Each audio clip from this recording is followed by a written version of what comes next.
All right. If I just closer to the middle, actually. Oh,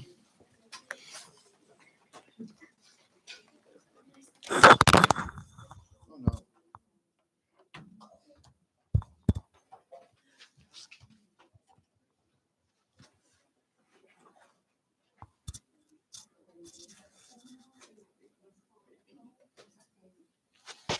All right.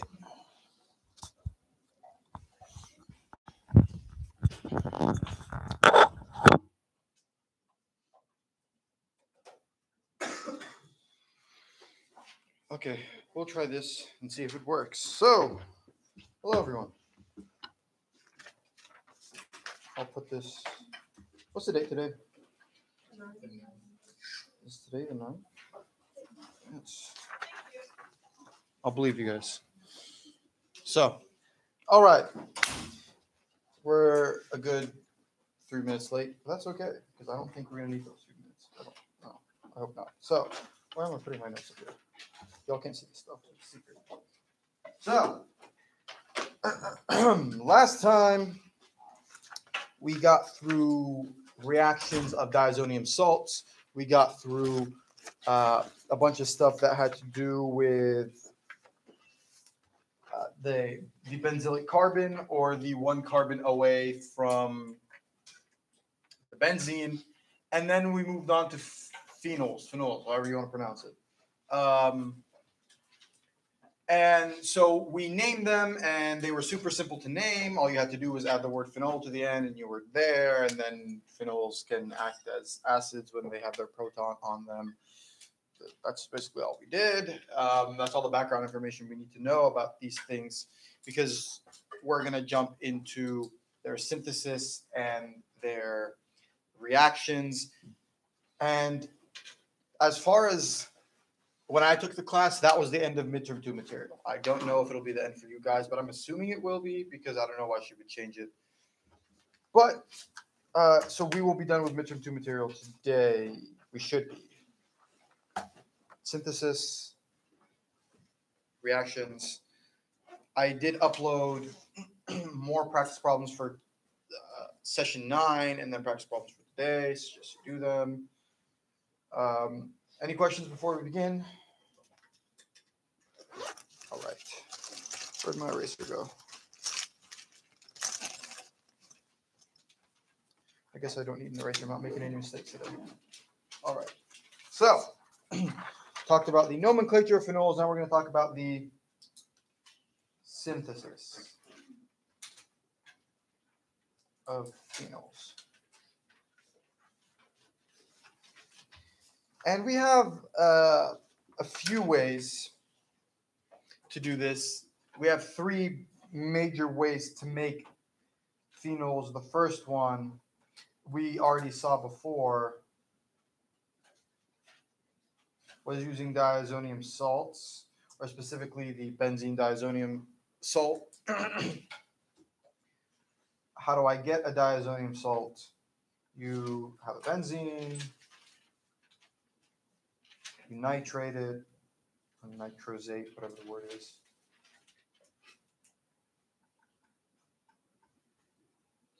And then we need to convert this into an NH2, and we can do that through this reaction. We've seen this before.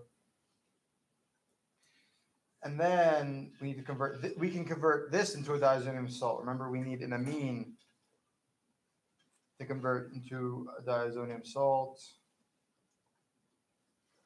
Works best at low temperatures.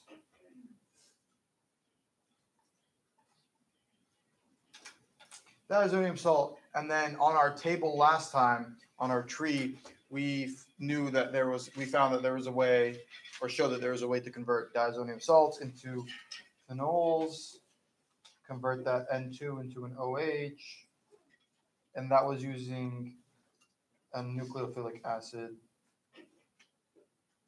and heat. We've seen this method before. There are 2 other ways. that we haven't seen before.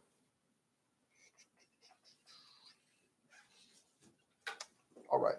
So, second one is using a halobenzene that has a nitro in the ortho-para position. If the nitro is in the meta position, we get a no reaction.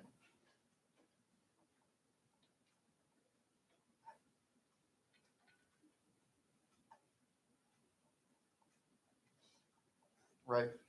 So we have to have the nitro in the ortho-para position, and we're going to see why. So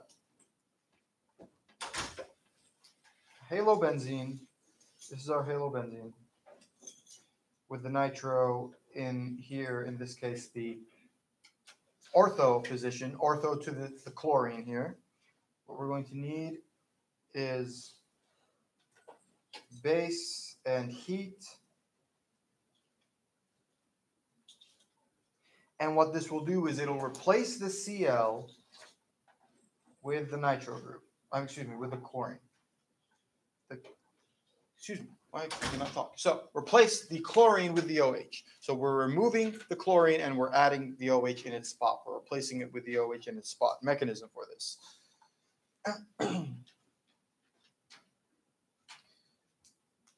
First we have our benzene.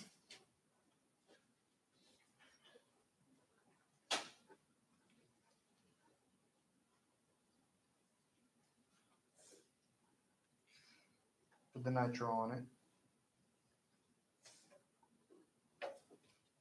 We have our chlorine. So this is essentially a substitution reaction, and that would indicate that the chlorine here is a decent leaving group, I guess. So what will happen is we get somewhat of an SN2 mechanism where the OH will attack this carbon, the carbon of the chlorine, because the chlorine is the better leaving group between these two things. And that'll cause, so that'll cause these electrons to move over here, and that will cause these electrons to move over here. So the nitrogen will lose some of its electrons from the double bond O, but it'll still have the double bond here. This forms this compound. So what do we notice about, when I'm done drawing it?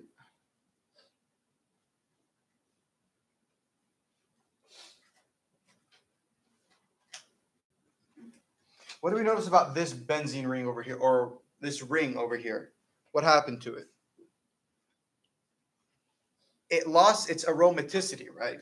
So it lost some of the electrons that used to spin around and resonate through it. It lost its aromaticity. This is an unfavorable position to be in. That's why we need the heat. Without the heat, this reaction wouldn't occur. With the heat, we can put enough energy into the system to make this unfavorable reaction occur. And it wants to get back to a position that's as favorable as possible. Here, again, we have the chlorine being the good leaving group. It'll leave. And then these electrons will snap back into place and give us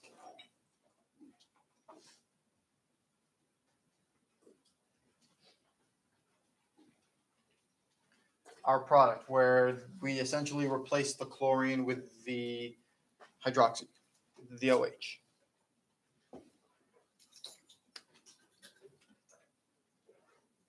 It's cool, everyone. If the nitro was in the meta position, meta to the chlorine, these electrons couldn't move over. They wouldn't be able to move over in this position. The meta position doesn't participate in the resonance of a benzene. The meta position doesn't participate in the resonance of a benzene, so this nitro wouldn't be able to take on those other electrons. We'd get a no reaction. This cool with everyone?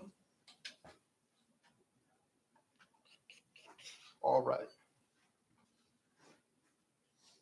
So remember that this is a non-aromatic. And that means that it's in a very unfavorable spot, wants to get into its aromatic form as quickly as possible so it can be comfortable again, because aromatics are very stable. All right. And then the third type of reaction that we can use to synthesize phenols, we're synthesizing phenols here, is the benzene. Is synthesizing phenols using a benzene. What is a benzene? What is a benzene? It's ine, triple bond. Yeah, you want to take a guess?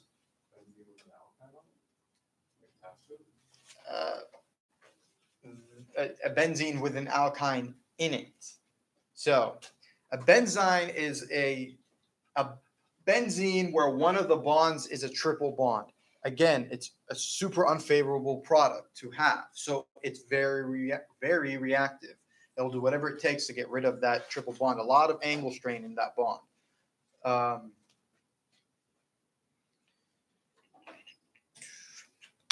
Let's show that. So there are three different kinds of benzenes that, or three different benzene style reactions that can give us phenols. First one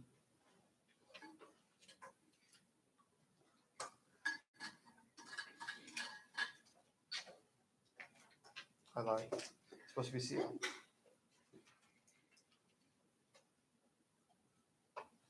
All right. So what we're going to need here is more base and water and a lot of heat. This is like a lot of heat. Up here, is that showing? Yeah, that's like 150. This is like a lot of heat, 350 degrees Celsius. Because reactions like these are so unfavorable, we're going to need a lot of heat to do this. So let's talk about how it works. So the difference between the initiation of this reaction and the previous reaction is that in the previous reaction, I had a nitro group on my benzene, which means that my benzene overall was more electron starved. It was more electron poor, meaning that my OH in that reaction acted more as a nucleophile. Since this benzene doesn't have that nitro group on it, this benzene isn't as electron poor, so it doesn't act, the hydroxy group doesn't act so much as an attacker as it does a deprotonator. It'll act as a deprotonator here. So what we have in the first step of this reaction is again that deprotonation. This deprotonation is what is going to give us our benzene. That's what's going to give us our triple bond. We're going to remove the electrons from the hydrogen and throw them over here, giving us a triple bond.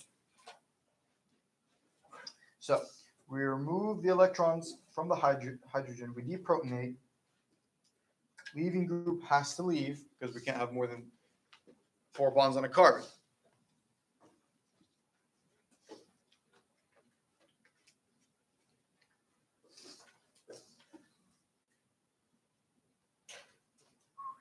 So this is what we get.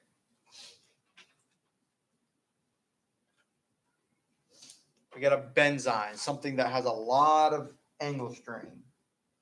Benzene.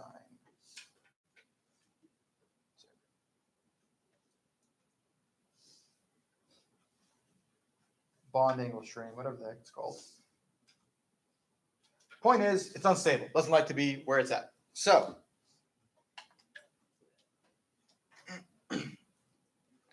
what it'll do is now it'll be more susceptible. It'll be susceptible to attack of a hydroxy group in a way that it wasn't before. Now the hydroxy, so these 2 carbons are really uncomfortable. These 2 carbons really want to lose one of those bonds because of all that strain. So the hydroxy group can attack either here or there. Both of those carbons are essentially equal to each other. If I were to label a carbon, say I was to call this carbon star.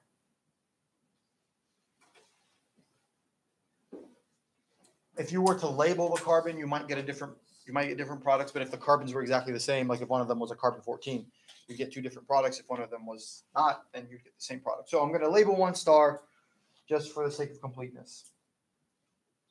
Oh, and then you also have, where did I put this? Plus H2O, plus Cl minus. Forgot those.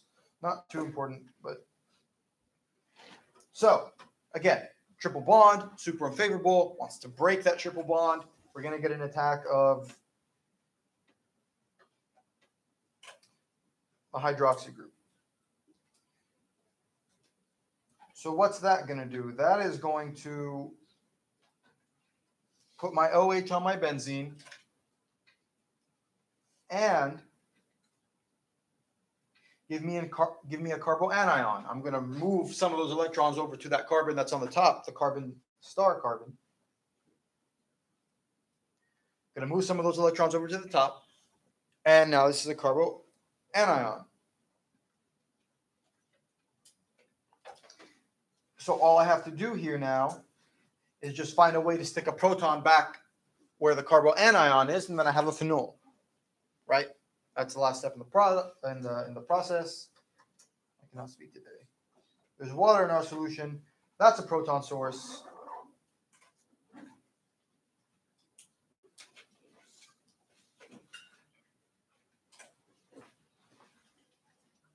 That gives me my phenol, right? I could have also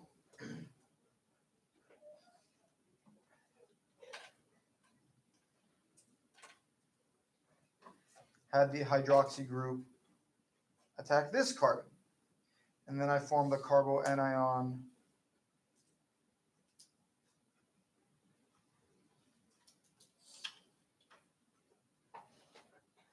over on this carbon, and then I protonate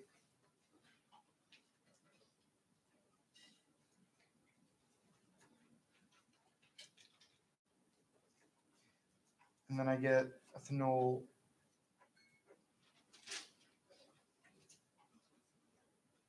on that carbon. And the reason I say this is because I've seen practice problems before where the carbons are like radioactively labeled. One of them will be carbon 14 or something. And so you will get two different products. They're not the same. If the carbons are the same, you don't need to worry about it. But that's just a heads up. That over here on my benzene, since this benzene is essentially symmetrical, it doesn't have any groups around it that are influencing how electron dense that carbon is, I can get attack to both carbons. Is that clear? This is a formation of phenol. We went from a halobenzene to a phenol by removing the chlorine and placing the OH with a lot of heat. Up here, we did essentially the same thing, but we didn't need that much heat because the benzene was a little less electron rich. It was less electron dense. It was more electron starved. Is that cool with everyone? Any questions about this? All right. So we're going to show more forms of this reaction with different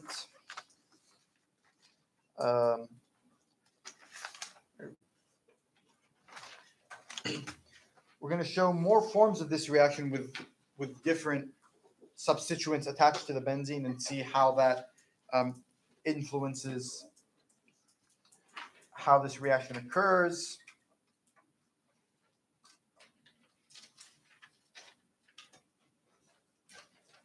How did I do this one?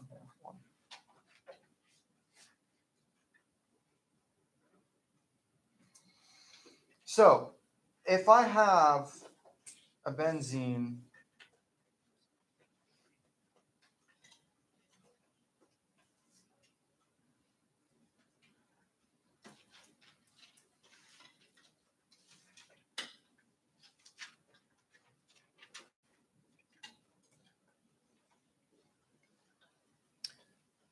I can do this. This won't give me a phenol, But what this goes to show is the idea of how the hydroxy group can attack the different carbons of the benzyne. This also can be used to make a phenol in the end. We have reactions for that. So what this does is it's essentially the same exact reaction that we saw earlier, replacing the Cl here with the amine. And we can take the amine and make it into a phenol, right? We have to convert it into a diazonium salt, and then we can convert that into a phenol. So we can technically take this and make it into a phenol.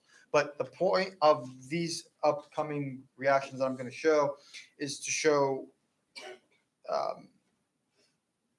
how the benzene reacts when I have different groups attached to different positions. Here, we see that the chlorine and that electron withdrawing group are meta to each other. They're one carbon away. This is meta. Or they have a carbon in between, is what I meant. So, why is this important?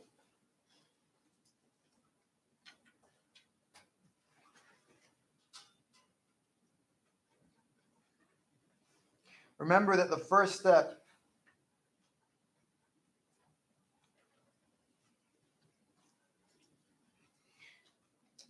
in this style of mechanism is to create a benzyne. We need to deprotonate one of the protons, or one of the protons of the benzene needs to leave in order to create that benzyne. Which proton is going to leave? So we have to have this chlorine leave. So it either has to be A or B in order for the chlorine to leave.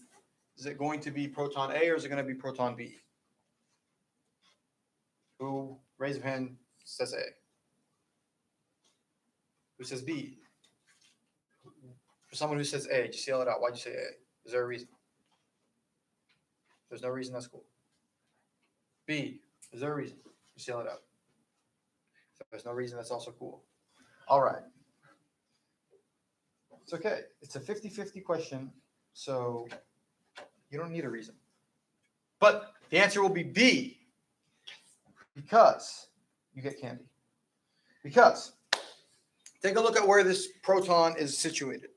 It's stuck in between two deactivating groups. The chlorine, although it is an orthopara-directing group, it's slightly deactivating because it's very electronegative. So it's stuck between two deactivating groups, two electron-pulling groups in that sense, in the sense that they are deactivating. So if those are pulling electrons, what happens to that proton that's stuck in the middle? The proton that's stuck in the middle is very acidic. It's feeling that pull. The proton that's situated at A isn't feeling the same style of pull or the same kind strength of pull. So B, or HB, is most acidic.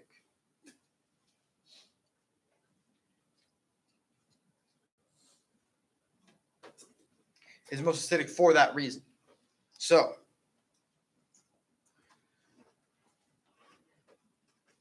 what this does is kick off the chlorine like we saw earlier.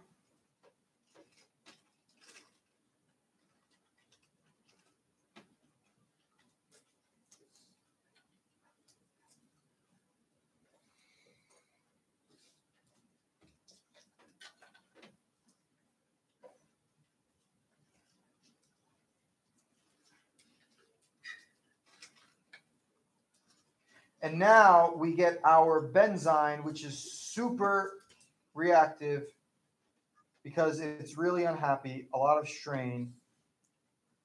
Also, yeah, I don't know where I was going with that. So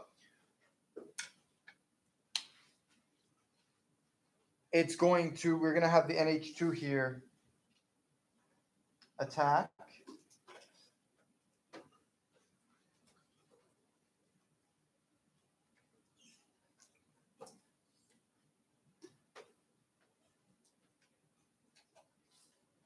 And we're going to have our electrons situate here in the middle. Then all we have to do is protonate. we have NH3 in our solution. The NH3 will give us back our aromaticity, will give us back our benzene, and we can eventually convert that to a phenol if we need to, if that's what we're looking for.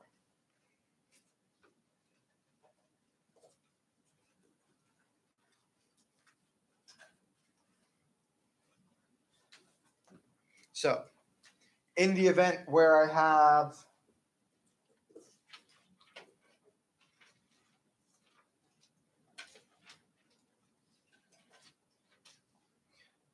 the chlorine and the tetrafluorocarbon right next to each other,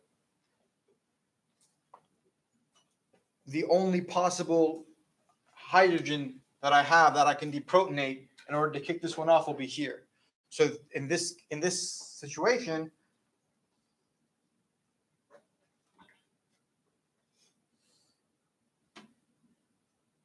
I only have one hydrogen choice, really. So the point of these examples is to show you how other groups can affect this type of reaction. If I were to deprotonate this one, I'd form my triple bond over here, and then my NH2 would attack one of these two carbons, right? My NH2 would attack one of these two carbons. That's it. That would give me a different product if it attached here, for example.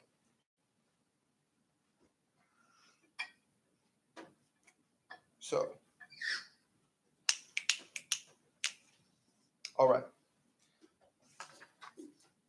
And then lastly, the last way to synthesize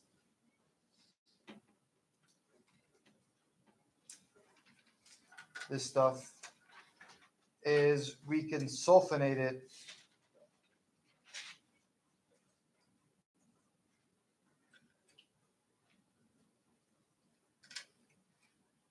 a sulfonated benzene. We can sulfonate the benzene, and we can use 3 equivalents of base, some water, heat, and P for pressure. All of this will give us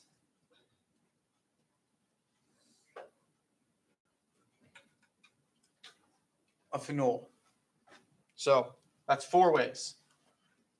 Is it 4 or is it 3? It's 4, yeah. 4 ways of synthesizing phenols. And all of them require a lot of heat and stuff. The easiest way to do it is from the diazonium salt. That's the most common way. I suspect that if you see any of these ways, it won't be in a synthesis. It might be in a major product problem, because these other methods aren't amazing for synthesis as opposed to the first method that we discussed, which was the diazonium salt. Now, so questions about this? All right. We're going to move on to the reactions. Here is what I would ask of you to do right now. Is open to a new page, because we're going to make a tree that's going to be kind of long. Right? There's not that much stuff on it. Actually, there is. But this tree, for me, it took a whole page. So I would suggest that you open to a new page. On the top, I'm writing reactions of phenols. Talked about naming them, talked about making them. Now we're going to go through all of the reactions of them. All right.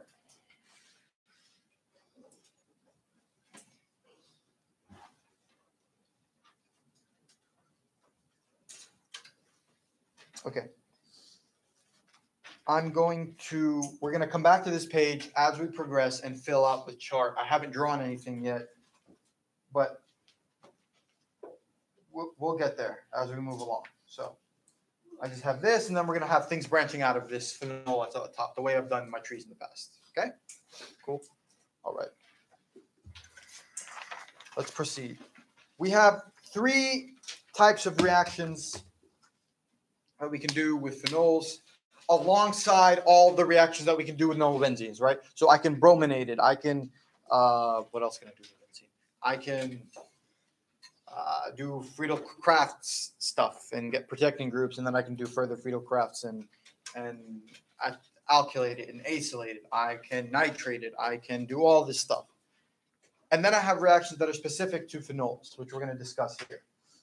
So the first reaction, which is specific to a phenol, is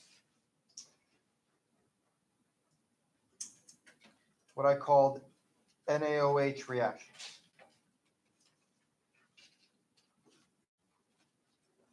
And this is the bulk of phenol reactions because of the variability in what NaOH can do to a phenol. So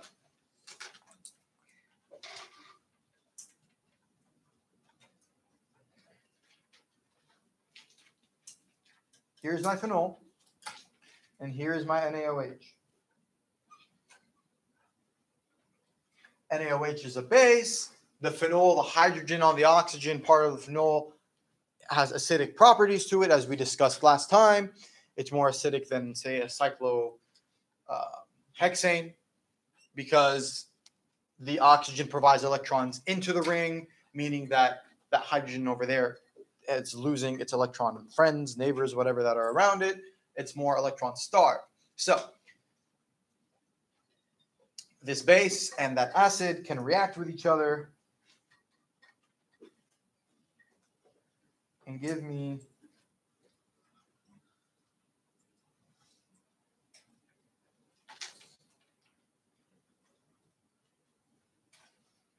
a negatively charged oxygen, a benzoxide. I think that's what it's called. But this negatively charged oxygen can perform resonance with a benzene ring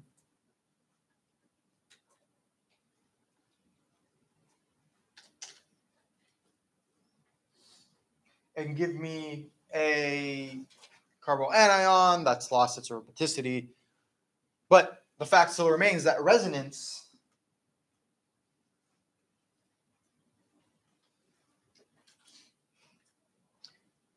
can have this effect on the phenol.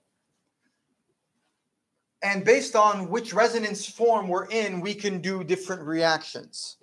We can get multiple different kinds of reactions based on which resonance form we are in. That's why I split it up into NaOH reactions, because we're going to talk about reactions when our benzene looks like this, and we're going to talk about reactions when our benzene looks like that.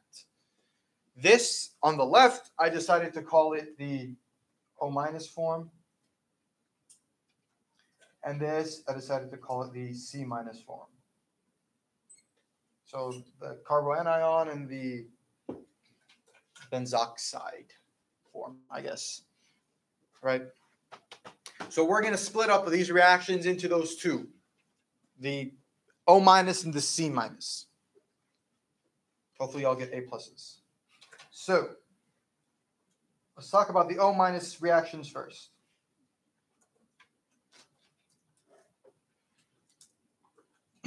These ones are fairly simple, except for the last one. Last one's a little bit of a doozy, but these ones are generally okay. We've seen these reactions before. The first two, we've seen them before. First one is we can do ethers. We can make ethers, ether synthesis.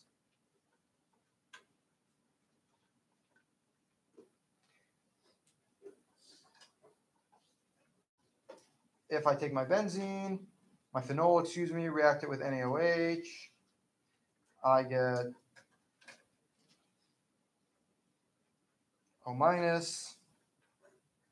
If I react this O- with a haloalkane,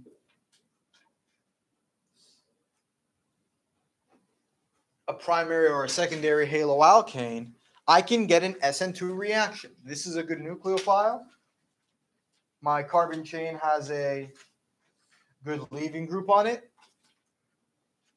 This is what I can get. I can get an SN2 reaction. We've seen this style of reaction before.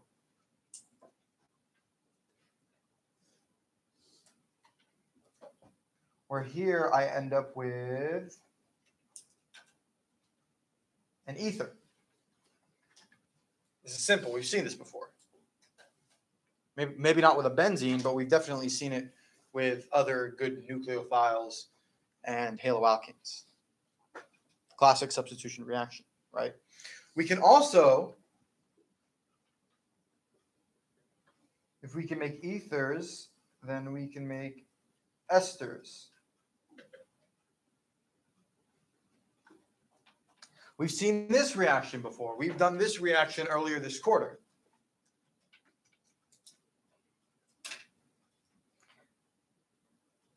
As well as some semblance of this reaction in 118B, where, again, if I treat my phenol with base, I get my O- form. That's what we're discussing here, the O- form. If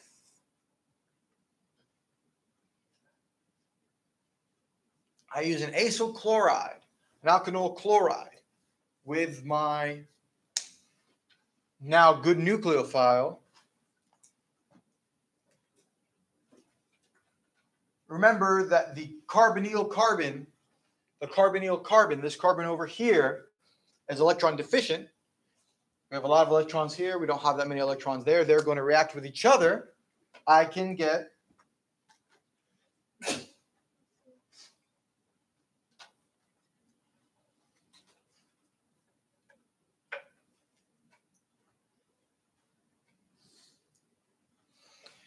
this reaction to occur. What is this carbon? What is this carbon? sp3 hybridized carbon with 2 electron pulling groups on it. One must go.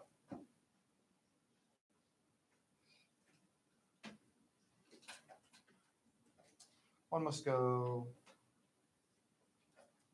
giving me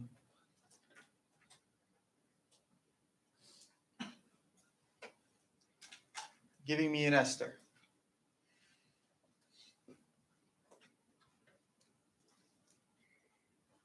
These reactions are simple. These reactions are a lot easier. We've seen these reactions before in one way or another. The third O- reaction, the third and the final O- reaction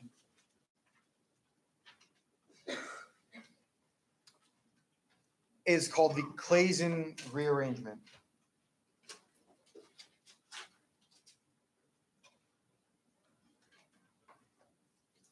This one is a little bit, it can get a little bit trickier if we have heat involved. Okay, gonna pause. I'm gonna ask, out of curiosity, how far are you guys in lecture? Have you guys done phenols yet? For those of you who attend lecture. Just started, so I'm ahead. Yeah. Okay. That's cool. I'm still gonna teach it, so. All right, so Claisen rearrangement. We have rearrangement involved in this reaction. What this reaction entails is I have a phenol, again, NaOH. This is an NaOH reaction. Again, we get the O- form. O- form. What you react this O- with now, so first react it with a haloalkane, then we react it with an acyl chloride. Now we're going to react it with a haloalkene. Haloalkene. This is the example of the haloalkene that I'm going to be using. This is another SN2 reaction. We're creating another ether. This first part we've seen was just up there. This is ether synthesis, but there's a catch at the end. SN2.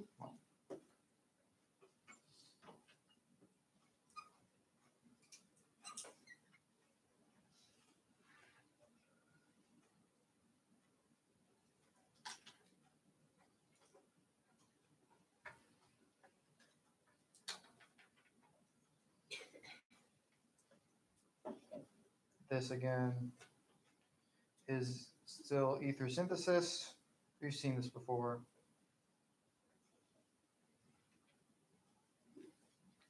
What's different here is if I include heat in this reaction, after I take this ether, or after I make this ether, and I include heat, what I get is rearrangement.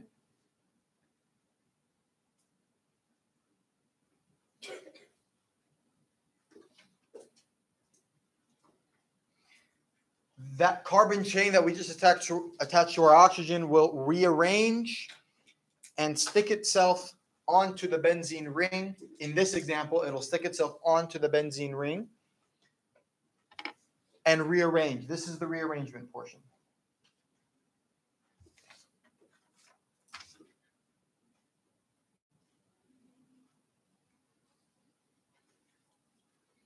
All right, so we have two things. We have the Claisen rearrangement involves forming the ether synthesis in the way that we know and we see and we've seen and we've known and all those words. We showed it up there. We did it last quarter probably, and we did it the quarter before probably. It's a really straightforward reaction. Then we have the rearrangement, the tricky part. I'm going to try to break it down as simple as possible. So we need to look at our benzene.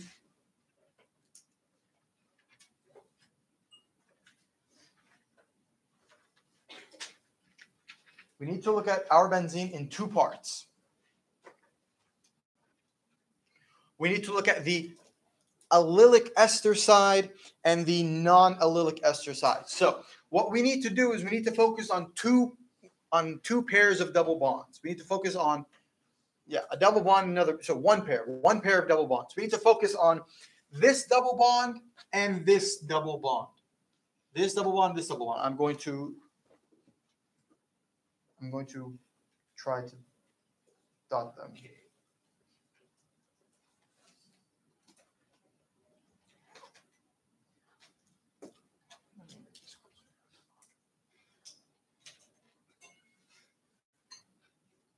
So focusing on these two double bonds is highly important, and I'm going to zoom in. We can all see it better. It's highly important for being able to easily visualize the product of this reaction. So what I have essentially done here by putting these boxes is I have created an allylic ester side and a non-allylic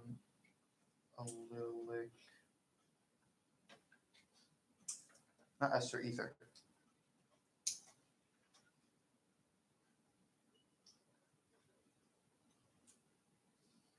So we have two sides. We have the allylic ether and the non-allylic ether side, meaning that, so look at this double bond. Let's look at this double bond right here. When we refer to allylic, we refer to one carbon, one group away. One group away from this double bond is an ether.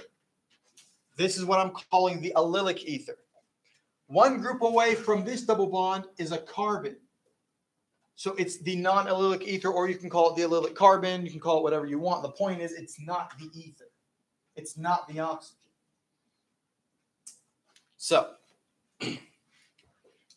what I'm going to do is I'm going to break the non-allylic ether bond. So step one is break the non-allylic ether bond. This is the non-allylic ether bond.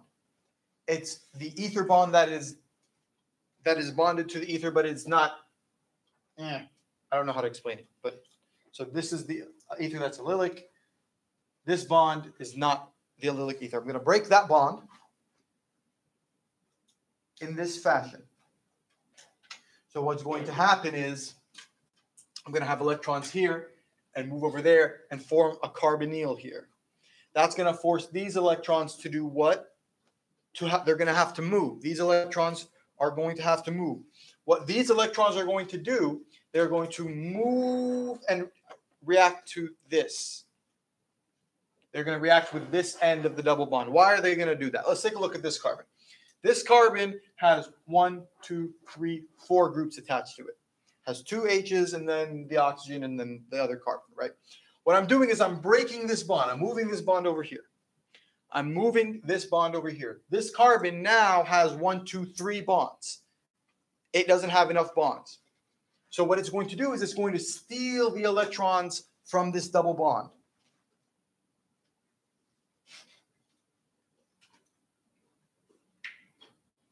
This carbon is going to steal the electrons from this double bond, and it's going to form a double bond over here.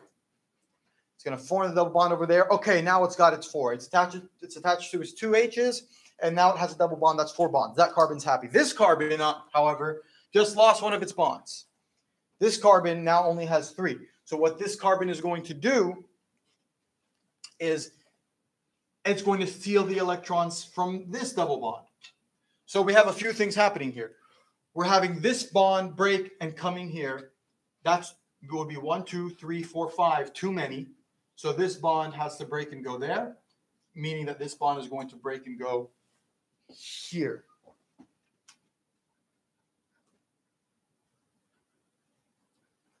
This was one of the hardest products for me individually to visualize. So I want to take this very slow. This gives us, so we're going to break the non-allylic ether bond, and we are going to stick its double bond, so the non-allylic ether's double bond, so this double bond, the non-allylic ether side, we're going to stick its double bond to the other double bond. So that's why it's important before you perform this process to identify what are my 2 double bonds that I'm working with, because we have the non-allylic ether side double bond and the allylic ether side double bond. So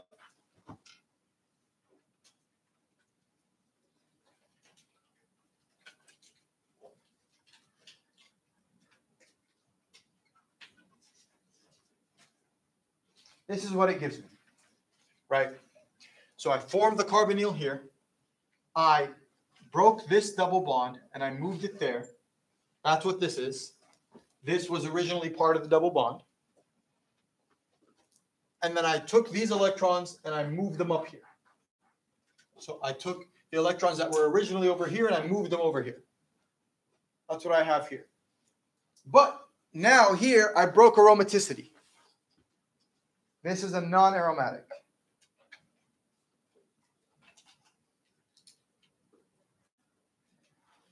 I broke aromaticity. This is a non-aromatic. It's not stable. It wants to be happy. What is it going to do? It's going to undergo tautomerization. This is like reverse tautomerization, though. Normally, how we would think of tautomerization is going from an OH to a carbonyl. Now we're going to go from a carbonyl to an OH. We're going to get our, where was it? We are going to get our OH back up here. See that? We're going to get it back by introducing heat. So we're going to introduce heat. This is tautomerization.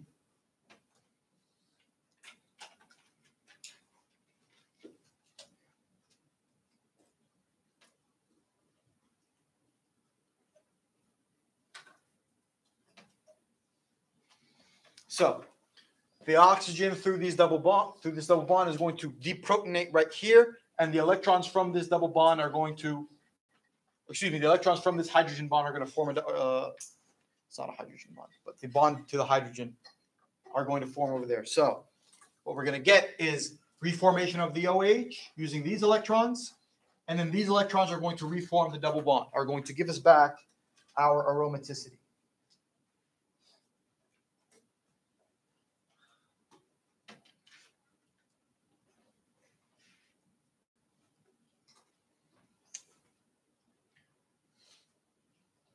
This product is difficult.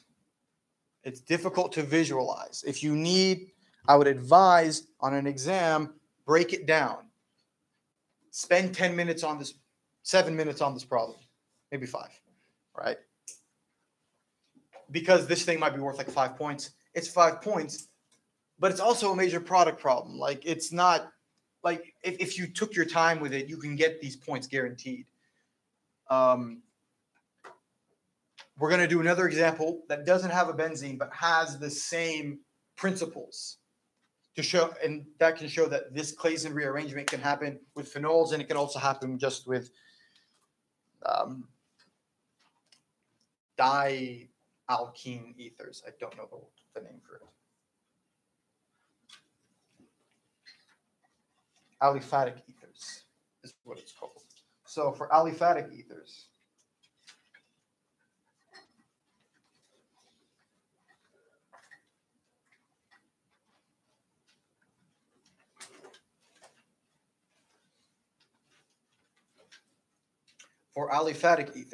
we can undergo the same reaction.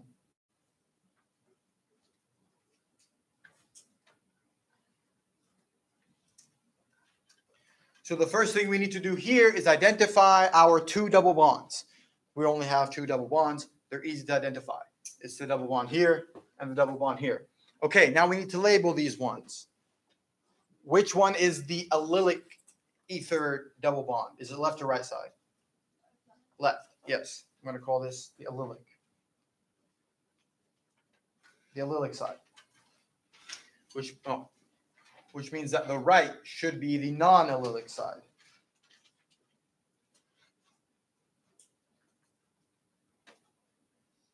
Okay? So, I'm going to follow the exact same rule. I'm going to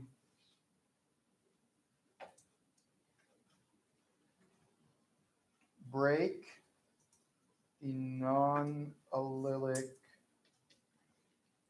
ether bond and stick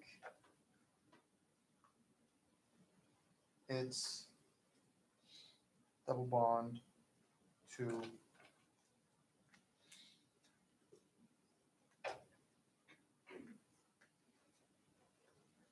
the other double bond.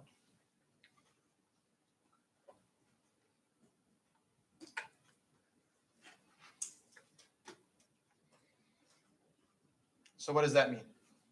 Here, I have my allylic and I have my non-allylic. What I'm going to do is I'm going to break this bond, the non-allylic side bond. I'm going to break it.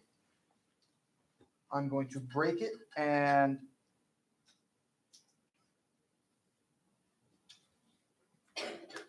move it here. I'm going to stick the non-allylic side benzene double bond to the allylic side benzene double bond. I'm going to connect these by having electrons move in a cyclic fashion. So, by having electrons move in a cyclic fashion. And that's because I can't have more than 4 bonds here. If I add the double bond, I would have 5. These guys would be missing electrons because of this breakage. So I'm going to these A, B, C, D, E. So with heat,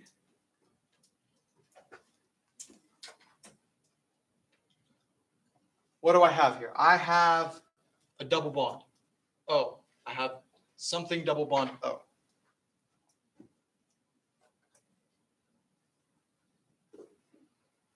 The carbon that is attached directly to the O is carbon number A, or letter A, right? So this will be A. Now what do I have? Okay, A has only one thing attached to it from one side. From the other side, it has a hydrogen. This is an aldehyde.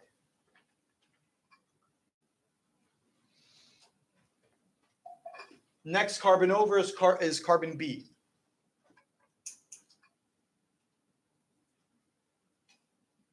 Carbon B doesn't have, there's no double bond between A and B anymore because the double bond here moved that way. So this double bond unfolded. It unfolded. Y'all get what I mean by unfolded? It like opened up and it formed this bond right here. So B has a bond with E.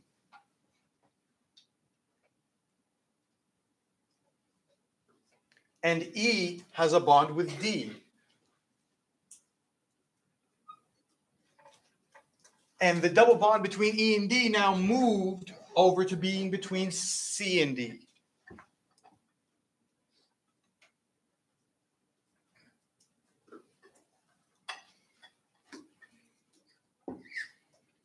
It's a difficult product to visualize. Spend time with it. Maybe watch a YouTube video. Do practice problems. I have a difficult practice problem, more difficult than either of these two that I uploaded. I drew the problem and I was doing it and I was like, crap, this is hard. Why did I do this? But if you follow this rule, this rule that I have starred, I like tattoo it on your arm or something. You won't forget how to do this mechanism, right? So these are the three reactions that we have for the O. Where is it? For the O minus reactions. O minus reactions. These are the three. Okay. Let us. So we have. Let's discuss them first. We have ether synthesis making an ether. We know that. Ester synthesis making an ester. We know that. Claisen rearrangement, a little more difficult. We need to get our hands dirty with this thing and really understand it very well. But we can grasp this one. Let us go back to our chart and fill stuff in now before we hit the break.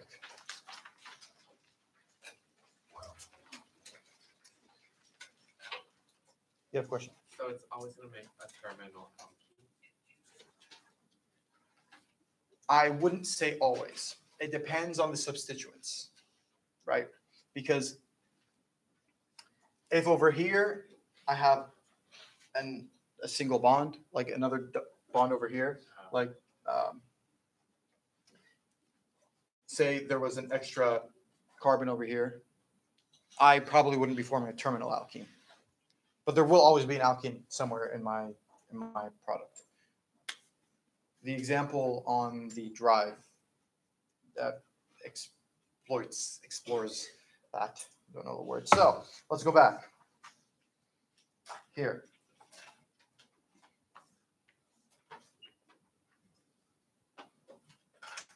All right. So down the middle of the page, we have all of the NaOH reactions that we're going to discuss.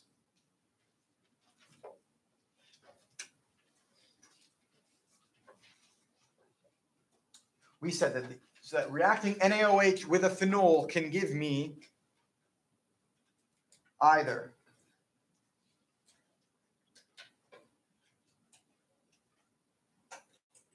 an O minus or a C minus. And these two things, why is it blurry? And these two things can flip back and forth through resonance.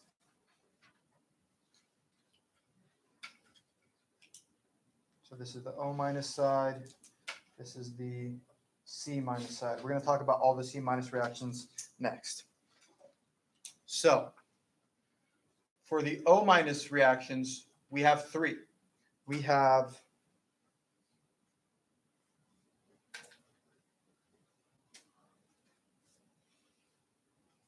reaction with a haloalkane to give me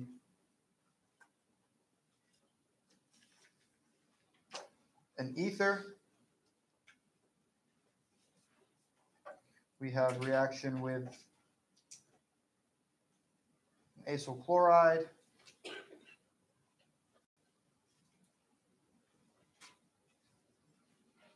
to give me an ester.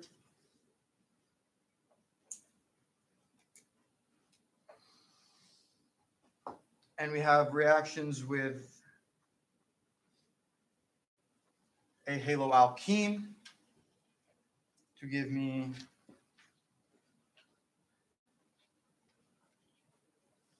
another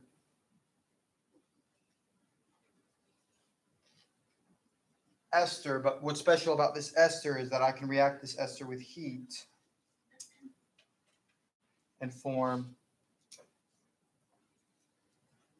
and have rearrangement.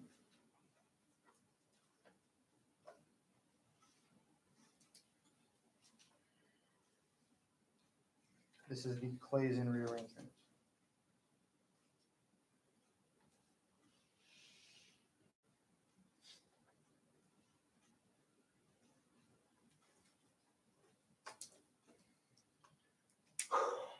Oh, okay. Questions about the Claisen rearrangement or any of the other things that we've done today or anything?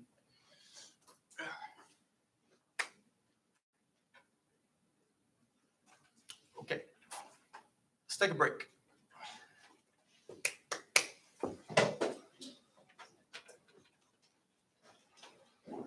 Be sure to sign in, please. I came in late.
I'm sorry, what time? I was like, stress out and I want to stress out.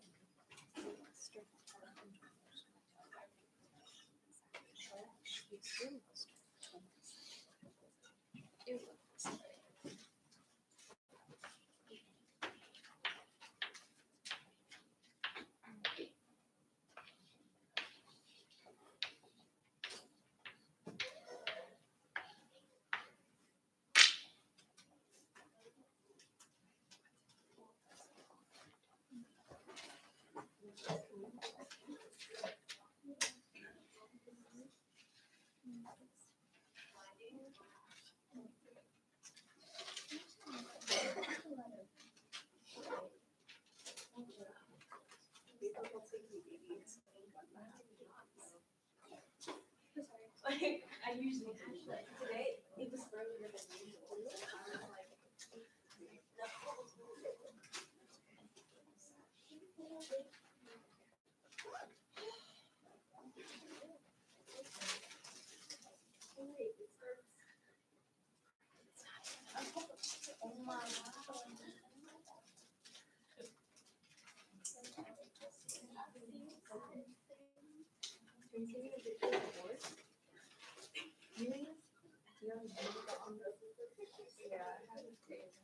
Yeah, still in there. The notes are the same.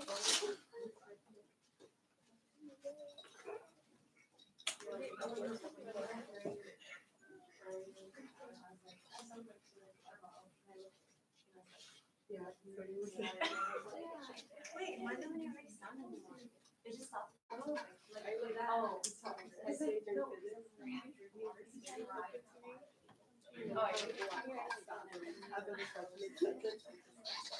always speaks.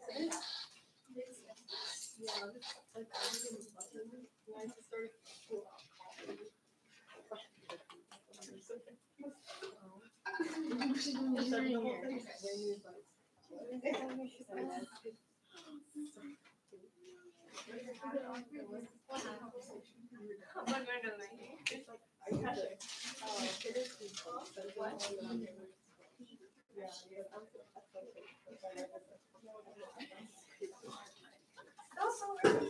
See, that's why I was like, oh my god. When did you wake up? Yeah, I can feel my face. It's like, oh, yeah.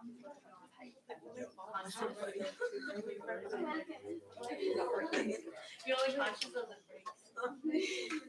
I know. I don't know why. Yeah. It reminds me when you yelled at your number. Oh, wait, you didn't say no, I missed like,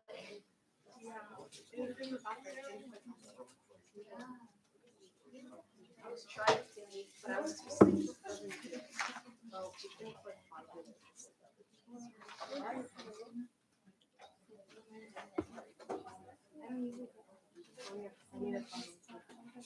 Ew, Vanessa, you sound sick. Do you want? I am. Do you want her to touch your pen? Did you just realize it? She is. Just kidding. I'll write it down. I'll write it down. It's like walking to the room you were doing. Okay, what is it? What's your number? 913 795. Sorry. 004. It's cute. It's mine.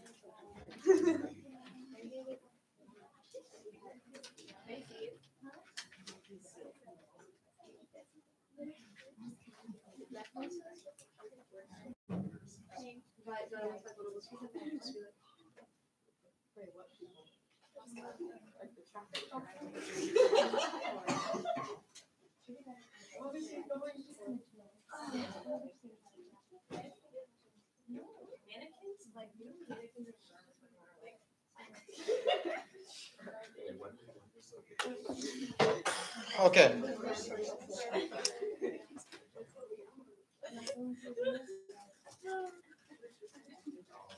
All right, let's get back. So, in our journey to establishing reactions of phenols, we said that the first category of reactions was the NaOH reactions, where we create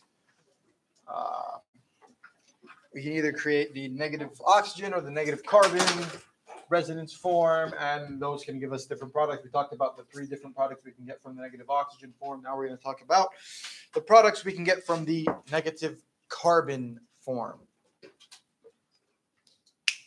All right. Where's my piece of paper? Okay. So, talk about the negative oxygen reactions.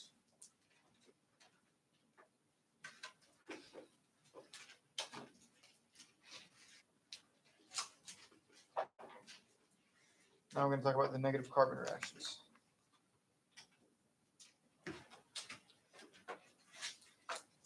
Nice.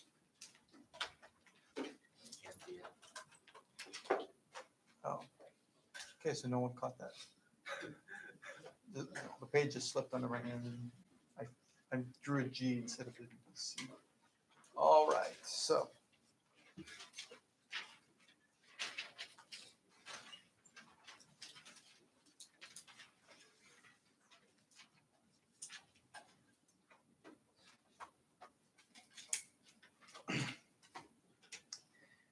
For this case, we have 2 reactions.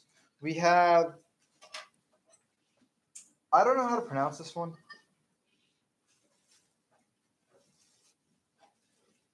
I think that's how you write it. Actually, let me check my spelling. I call it the Kobe reaction. Kobe reaction. Okay, no, there's no second L. Anyway, I'm still going to call it the Kobe reaction.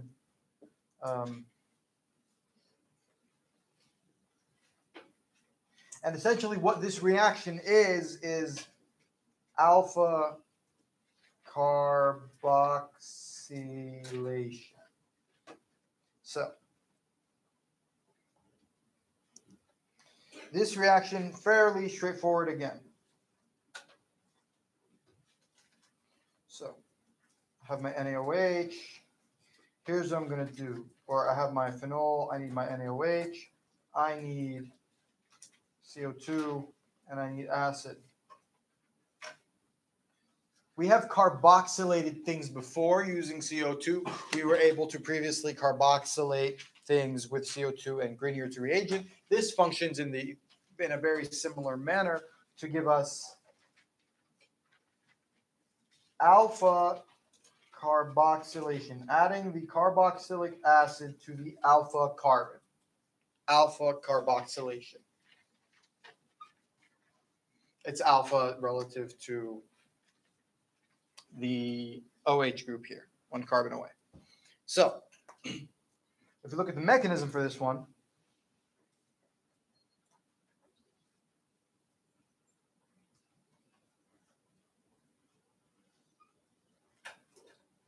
the first step, we know it, deprotonation.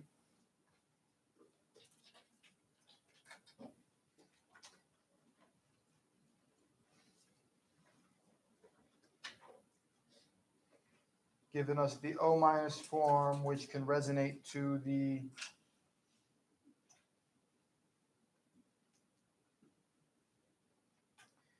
C- form.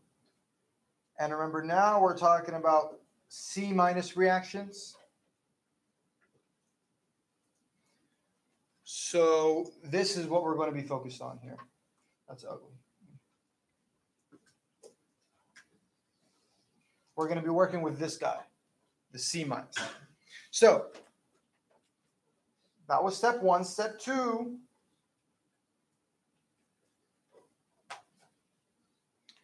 was the CO2.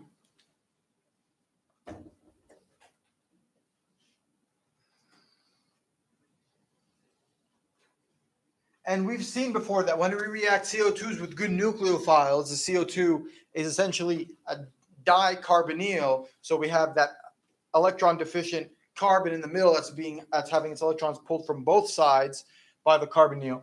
So by the double bond O. So we have a lot of electrons here. We are missing electrons. We have electrons. They're going to react with each other and give us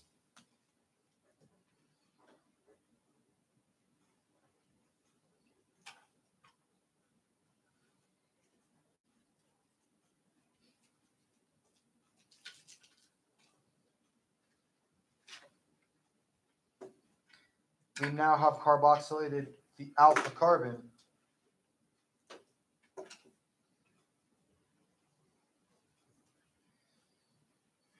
But the problem here is that in doing so, we lost aromaticity, non-aromatic. And this is kind of a big deal. So we want to regain that aromaticity as quickly as possible. And we discussed earlier that we can regain aromaticity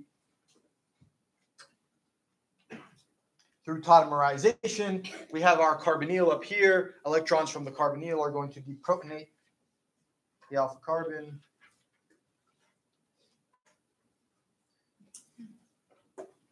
This is really ugly. How did I draw it over here? Okay. Second.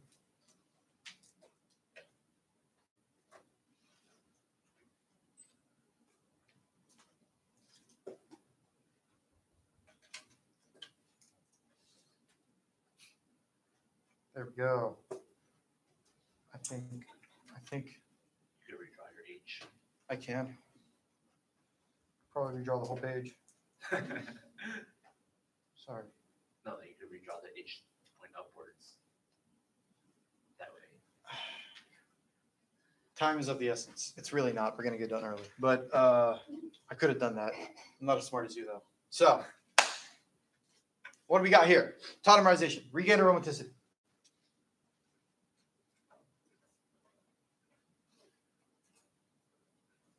Regain our OH, and we have our carboxylate group. All we need to do is third step on our list, which is to protonate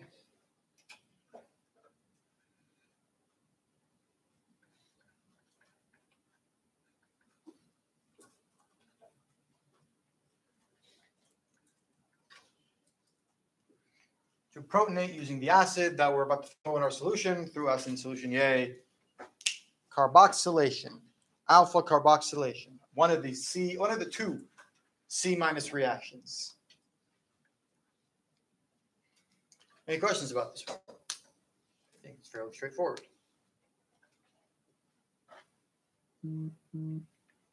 That's my phone. Okay.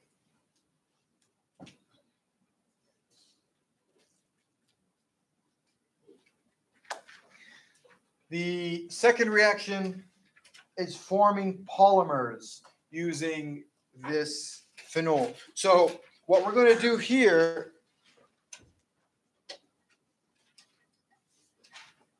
so we said that this is a C- reaction, right? It's a C- reaction. What we're going to do is we're going to form a C-, attach it to a phenol, form another C-, attach that to a phenol, form another C-, attach that to a phenol, and what you can do is create a long chain, a polymer, a chain of phenols that you can use for I do not know what, probably making shirts or something.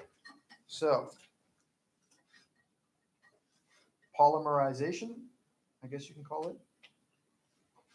If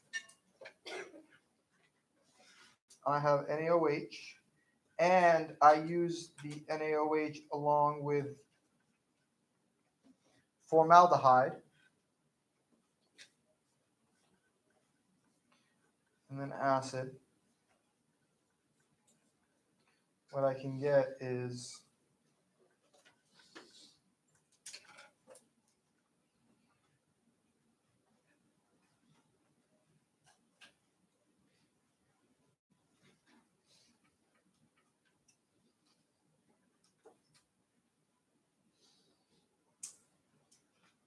chains of phenols attached to each other. C- acts as a nucleophile. O- acts as also as a nucleophile, but a different kind.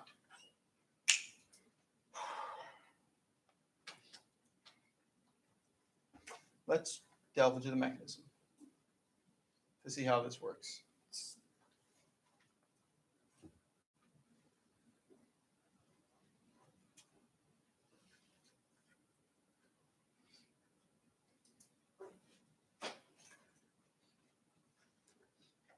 So,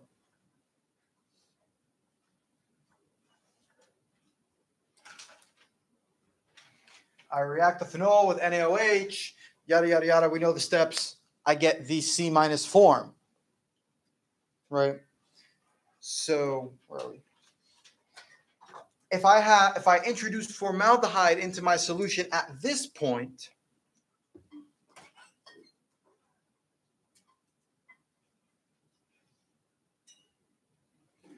again, I have a carbonyl here in the formaldehyde that is electron deficient.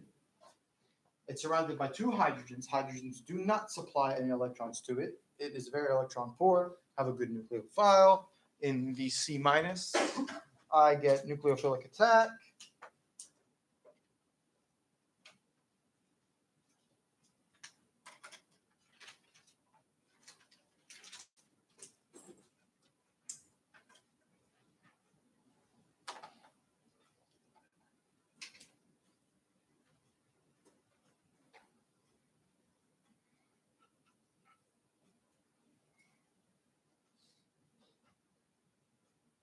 Nucleophilic attack. I will have water in my solution because in order to have NaOH, you have to have water.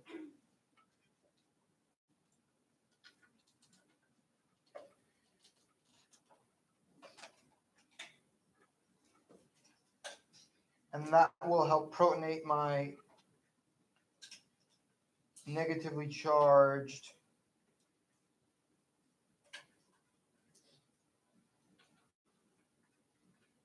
oxygen up there. And I get my OH back. Now,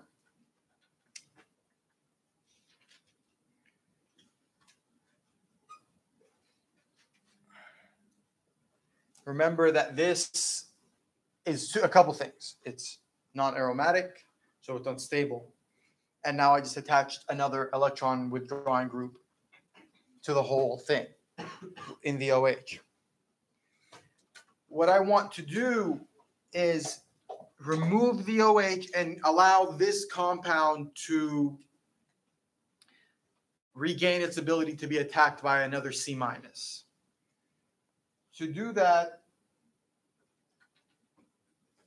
I'm going to deprotonate that third hydrogen that I just drew. This hydrogen is the most acidic hydrogen out of the three that I have drawn because it is alpha and it's wedged between two electron withdrawing groups, the carbonyl and the hydroxy and the OH. That's the most electron deficient hydrogen. Electrons from this bond are going to form a double bond here and kick off the OH. OH isn't normally a leaving group, but this reaction is favorable enough for this to occur. What I will get as a product of this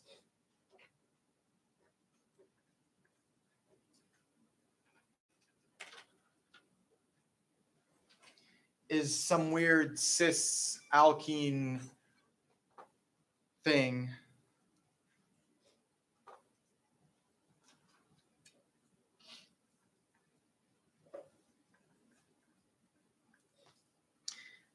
Weird cis alkene thing that has the ability to now be attacked by more C-.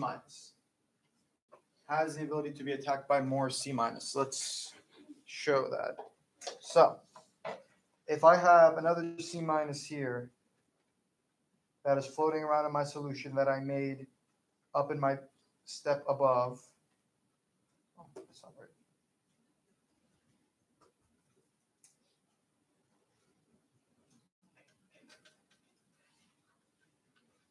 So I have more C- that I made up in this step. This will attack this. This will attack this carbon. It'll attack this carbon.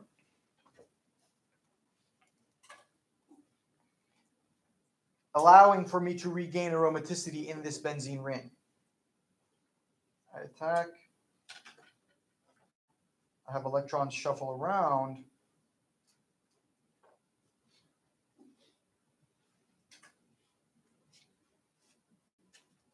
I form a bond between this CH2 and my new ring that I just introduced, my C- ring. This is the idea of polymerization. This is the idea of I'm going to keep stacking phenols next to each other, next to each other, next to each other, and create these long chains.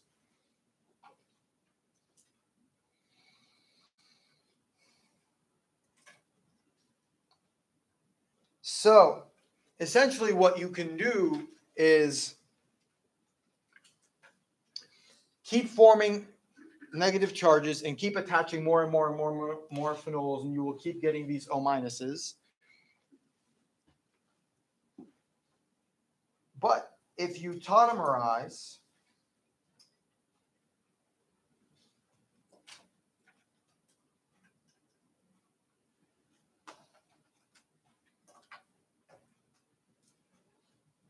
you can regain aromaticity in the former C-.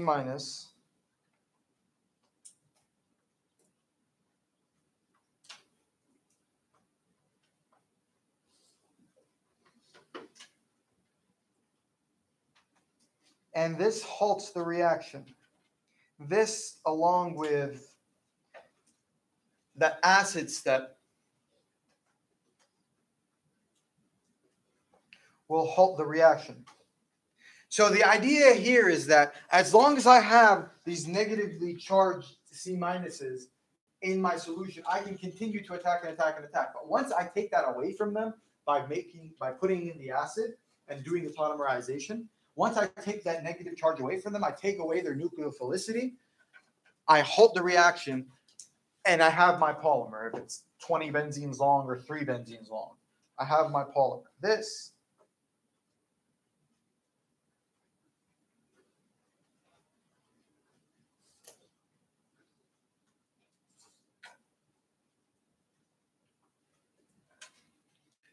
protonates this guy, and I put a halt to my polymerization.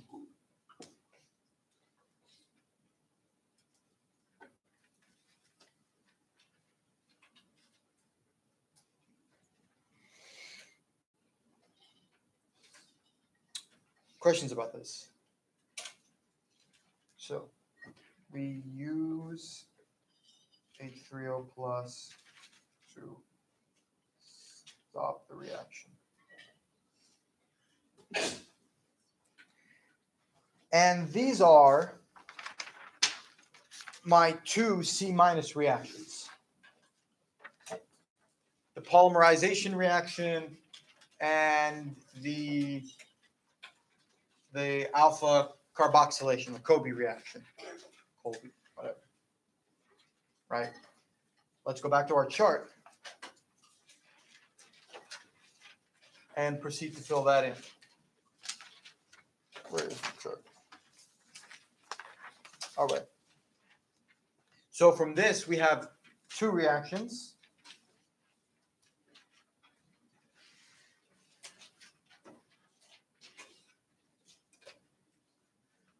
The first one was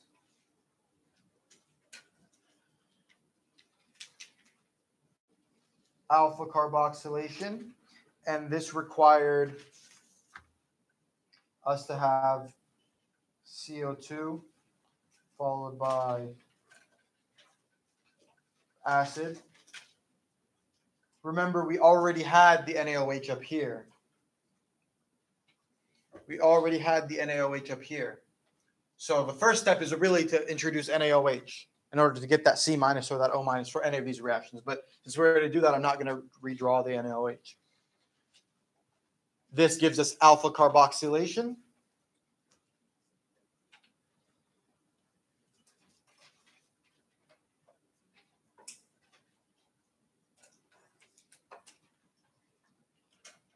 Adding a carboxy group to the alpha carbon.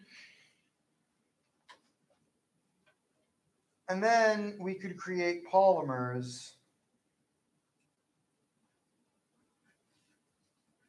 Polymerization.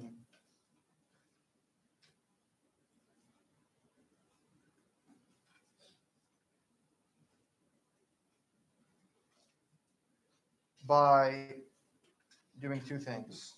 The first one, so obviously we need to have the NaOH to get the C minus, and then we use formaldehyde followed by acid again.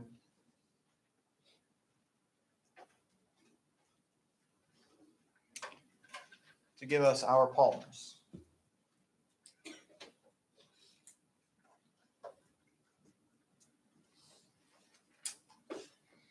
Questions about these 2?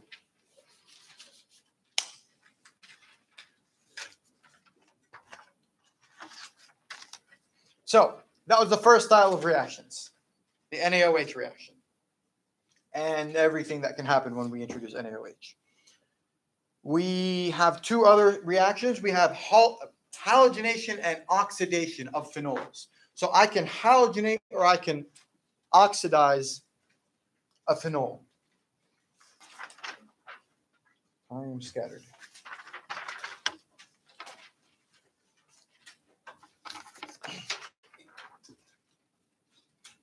Let's talk about those. This will be the last bit. It'll go by relatively fast. Shouldn't be more than 10 minutes, I think. So, reaction number 2. halogenation. Halogenating, adding halogens. We can do this in two styles. We can either use a protic solvent or an aprotic solvent, and we can get varying results by what we do it in. But first we need to remember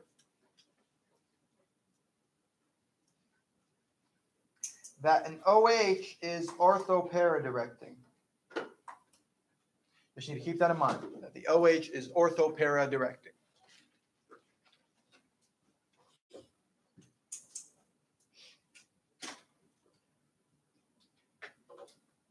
So,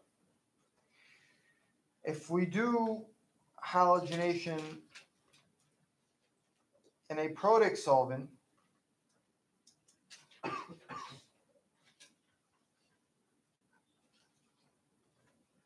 we can get orthopara addition of our halogen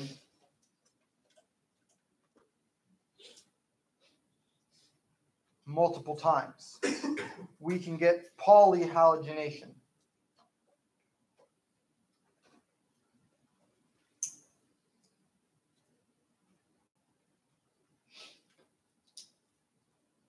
A protic solvent gives us polyhalogenation. So to solve that, if we do not want polyhalogenation, we can use an aprotic solvent.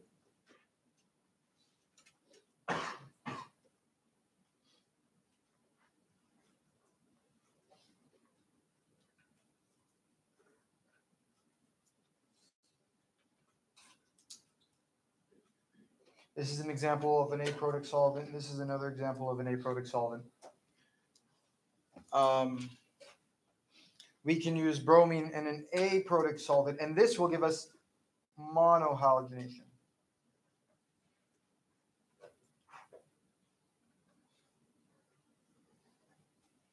And again, remember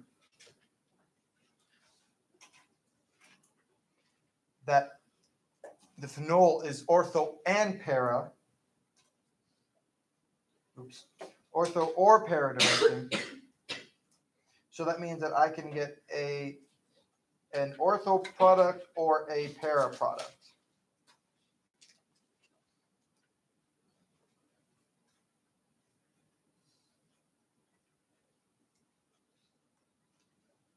Remember, this is monohalogenation.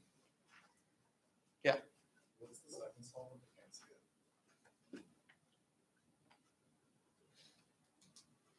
it. It looks like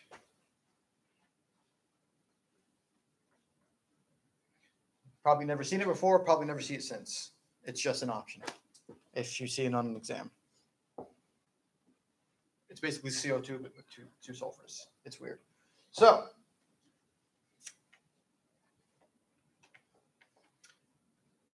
that's it for the second reaction, halogenation. We can do it in two ways, protic or aprotic. Let's flip back to our chart and write that in. Or I'll leave this because I feel like people are still copying. But let's turn back to our charts.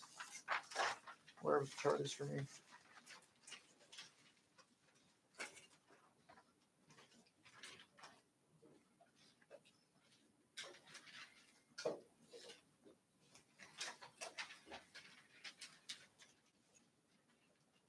So in order to halogenate,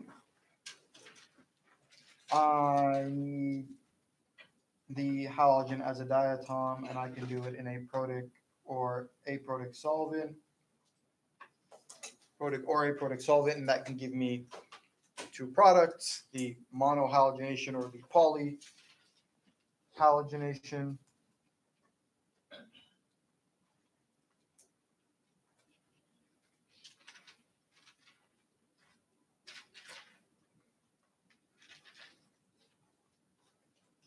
So if I do it in the protic solvent, I get the polyhalogenation, whereas if I do it in the aprotic,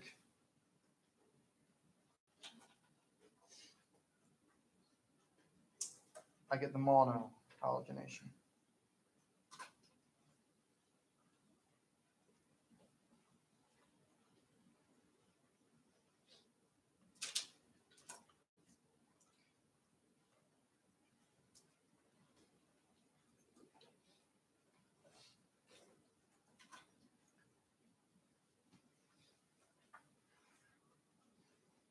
Questions about these? Fairly straightforward.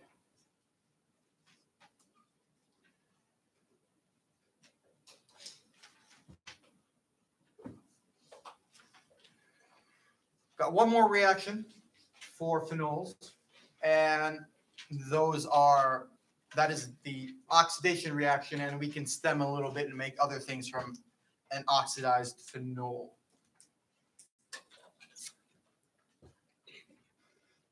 So, are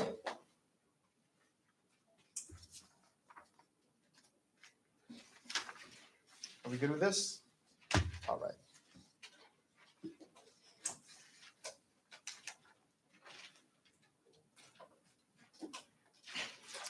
The third and final reaction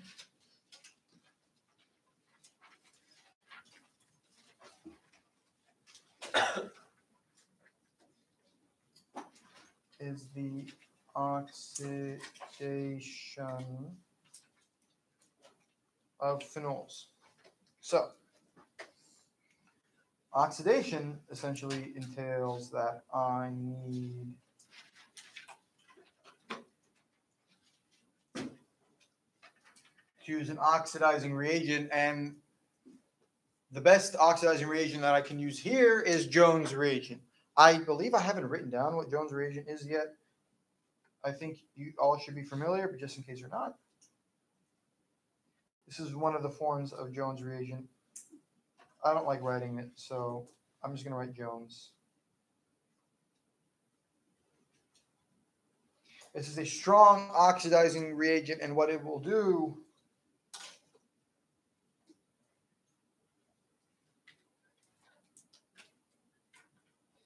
is oxidize the phenol in two spots, up and down.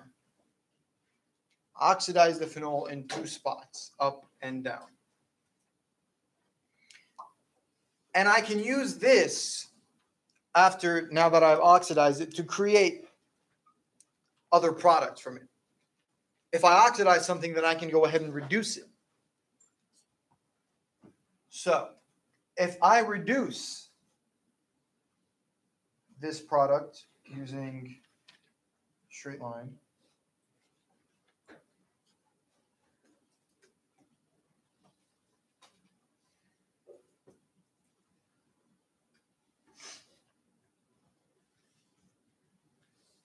sodium borohydride in its solvent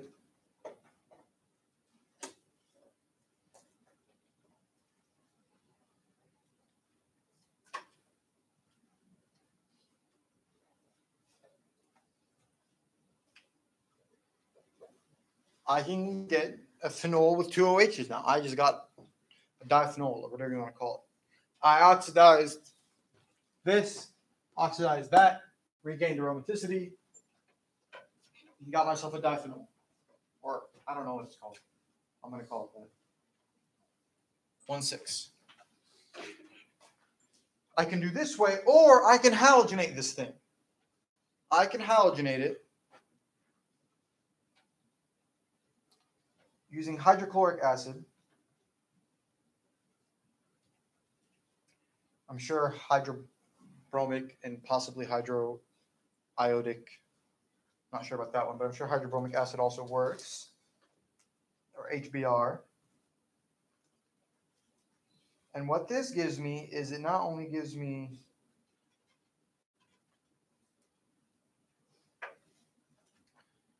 my two OHs, I also get a chlorine, halogenation.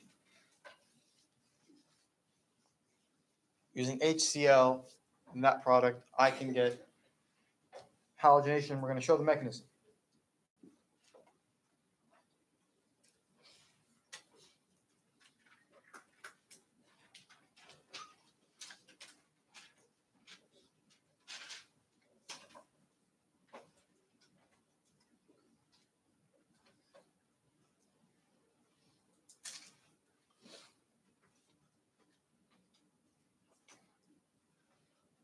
So I have hydrochloric acid in my solution, and then I have the oxidized phenol in my solution as well.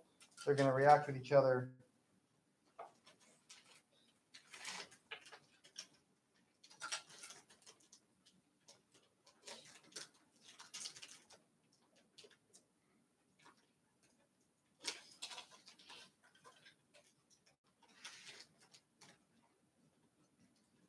And form this. But this can resonate because the oxygen is positively charged. It can pull those electrons over. So this can resonate. Pull electrons up this way. But if I pull electrons up this way, I form a carbocation here. I can take care of that by having these electrons also resonate up. And let's take a look at this and see what this accomplishes.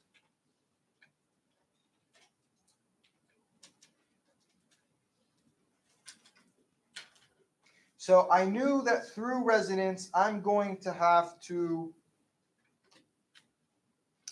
get a carbocation somewhere. Again, that idea of conservation of charge, nothing left, nothing came in. This was a positive charge. If there's resonance, I need to maintain a positive charge. But I have moved my positive charge over to this carbon. This carbon is the alpha carbon, or is the allylic carbon to that carbonyl, meaning that it's stable.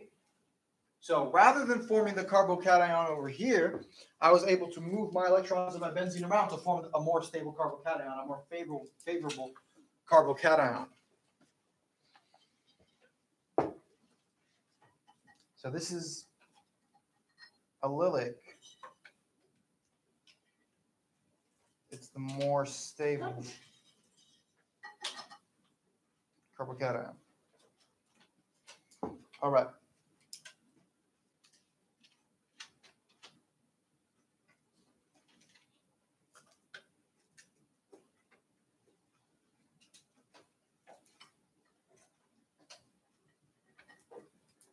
And don't forget, I have my chloride from my HCl. I have my chloride from my HCl that came over here. Positive charge, negative charge nucleophile on my chloride.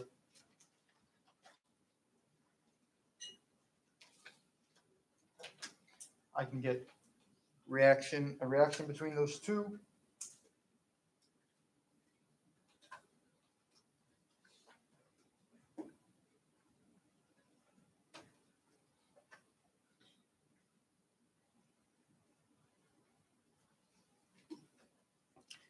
I have now chlorinated this carbon. The only thing I need is to regain that aromaticity. And how do I regain aromaticity? I need to tautomerize.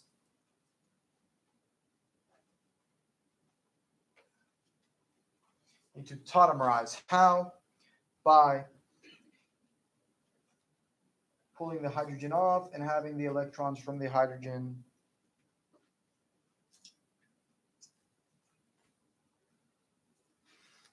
jump down into the ring. And this gives me the OH that I formed by plucking off the hydrogen, the Cl, and the OH. Chlorination, halogenation of my oxidized phenol. So I can either straight up pop hydrogen on it by reducing the oxidized one, or I can pop a hydrogen on it and get my OH back. So I can attach two things essentially at once to my originally just monohydroxy phenol. So let's go back to the chart and fill this in. And then I feel like everyone is dying to leave. So we'll do that.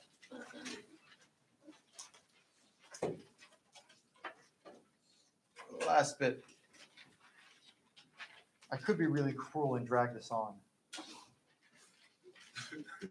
All right. So I have a story to tell. She was off, so screw this guy. All right. So if I have Jones reagent.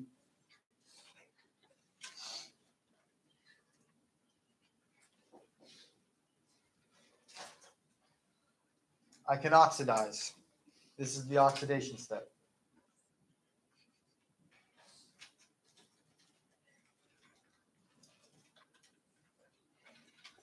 And then I can do one of two things.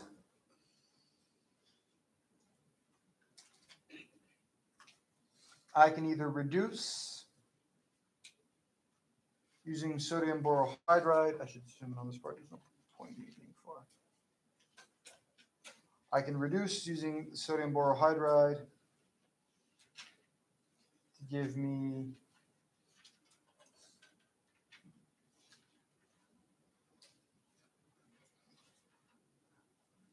two OHs on my benzene ring, or I can halogenate using HCl